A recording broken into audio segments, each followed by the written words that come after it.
you definitely were meant for the reality of a life mate in your life. You were meant to put your arms around somebody and hold that girl close and have her every day and every night to talk to be with, to have dinner with, to spend your life with, to go through life's adventures with, to create love and have it every day and celebrate and live in that love. You were meant for that. Maybe the cards have been dealt and the person you were meant to find just doesn't happen to be from your hometown. She's not in your backyard.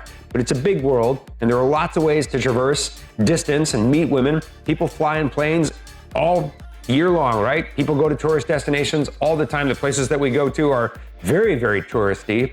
And so in addition to meeting the women and having a great romantic experience, you're gonna have a really great vacation just meeting beautiful women in a great city with a lot of tourists around doing a lot of cool stuff. And maybe that's the reality that you were meant for.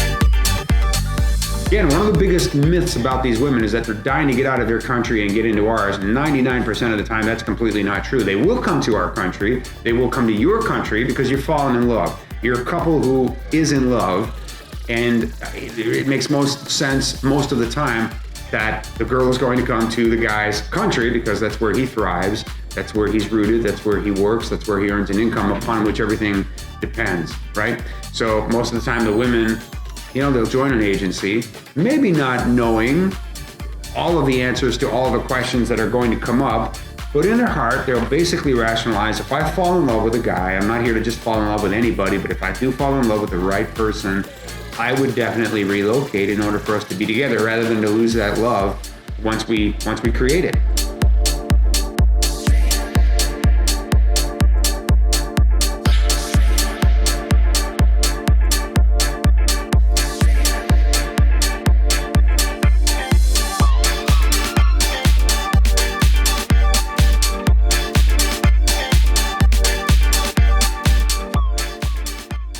But I also know that it's hard for women to do that. Their families are always concerned about them. If they have a child, you're taking a child away from grandparents and aunts and uncles and that kind of thing.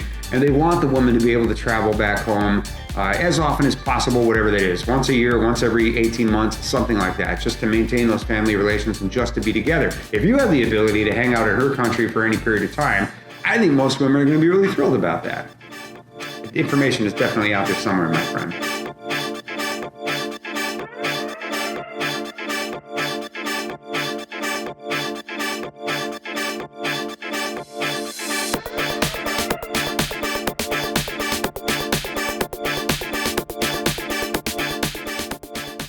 Jake says, what are the biggest challenges after she's arrived and settled in? It's interesting, Jake, your biggest challenge, most guys wouldn't think of this. Your biggest challenge when you bring a girl here on a fiancé visa is going to be boredom.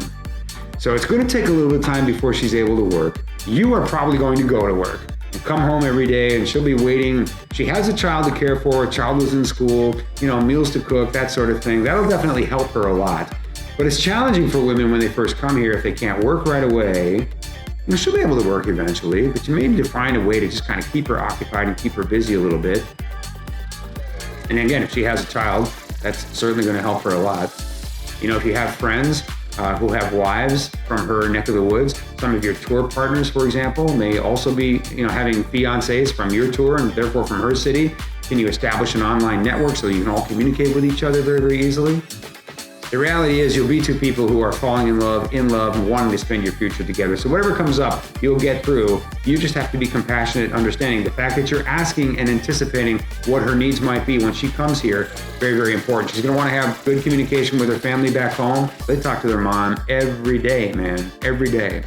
Very, very, very important to them. Very close to their mothers. So communication is really, really important as well. Check out our website at